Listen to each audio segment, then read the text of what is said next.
தமிழ்நாடு முழுவதும் நடைபெற்று முடிந்திருக்கக்கூடிய தமிழ்நாடு சட்டமன்ற தேர்தலுக்கான அந்த வாக்குப்பதிவு அந்த வாக்குகள் எண்ணக்கூடிய பணி இன்றைய தினம் நடைபெறுகிறது. நம்ம இருக்கக்கூடிய அண்ணா பல்கலைக்கழகத்தில் மொத்தம் 5 சட்டமன்ற தொகுதிகள் இருக்கின்றன. சென்னை மாவட்டத்துக்கு உட்பட்ட 16 சட்டமன்ற தொகுதிகளில் 5 தொகுதிகள் இந்த இடத்தில் இருக்கின்றன. அதில் மயிலாப்பூர், டி நகர், வேளச்சேரி, விருகம்பாக்கம் மற்றும் சைதாப்பேட்டை ஆகிய தொகுதிகள் இந்த 5 தொகுதிகளும் இந்த கவுண்டிங் சென்டரில் இருக்கின்றன. இந்த ஒவ்வொரு சென்டருக்குள்ளாக வரக்கூடியவர்களுக்கும் முறையான பாஸ் கொடுக்கப்பட்டிருக்கிறது.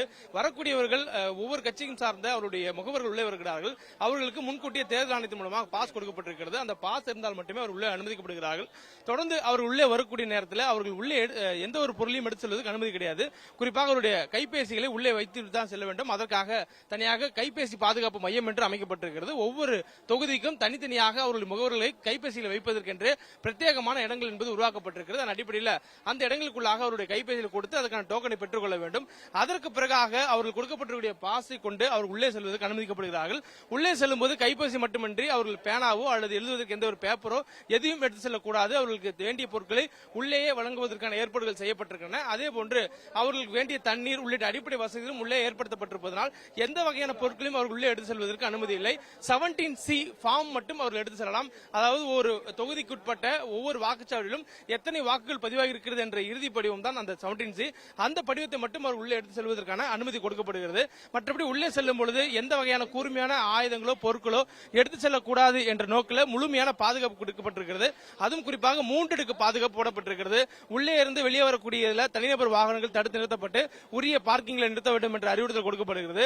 அதனை தாண்டி வரக்கூடிய நிலையில் உள்ளூர் காவலர்கள் உள்ளே நின்று வரக்கூடியவர்களுக்கு உரிய அங்கீகார அட்டை தேர்தல் ஆணையத்தில் கொடுக்கப்பட்டிருக்கும் பட்சத்தில் மட்டுமே உள்ளே அனுமதியை கொடுக்கிறார்கள். அதனைத் தொடர்ந்து வாக்கு எண்ணக்கூடிய அந்த அறைக்குள் செல்வதற்கு ஒவ்வொரு தொகுதிகள் இந்த மையத்தில் 5 தொகுதிகள் இருப்பதனால ஒவ்வொரு தொகுதிகளுக்கும் ஒவ்வொரு இடங்கள் இருக்கின்றன. நாம் பார்க்கக்கூடிய இந்த காட்சிகளே 3 தொகுதிகளுக்கு உள்ளே செல்லக்கூடிய வழிகள்.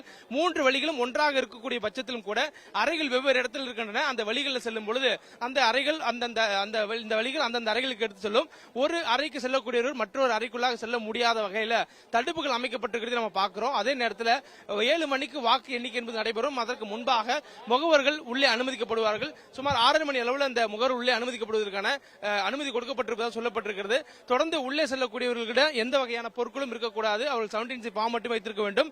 அதை தவிர்த்து அவர்கள் வேறு இடத்திற்கு செல்வதற்கான எந்த ஒரு அனுமதியும் கிடையாது. முகவர்கள் அவர்களுக்கு கொடுக்கப்பட்டிருக்கக்கூடிய தொகுதிக்கு உள்ளே மட்டுமே செல்வதற்கு அனுமதி கொடுக்கப்பட்டிருக்கிறது. அதை தாண்டி அவர் உள்ளே சென்றதுக்கு பிறகாக அங்கு உள்ளே துணை ராணுவ படையினர், மத்திய பாதுகாப்பு படையினர் உள்ளே பாதுகாப்பு பணியில் இருப்பாங்க. அவர்கள் கண்காணிக்கக்கூடிய பணிகள் ஈடுபடுகிறாங்க. அது மட்டுமின்றி ஒரு கட்சிக்கும் மற்றொரு கட்சியினருக்கும் எந்த வகையிலான கைகலப்போ வாக்குவாதமோ அசம்பாதமோ ஏற்படக்கூடாது என்பதனால் ஒவ்வொரு தொகுதியுடைய வாக்கெண்ணக்கூடிய மையத்திலும்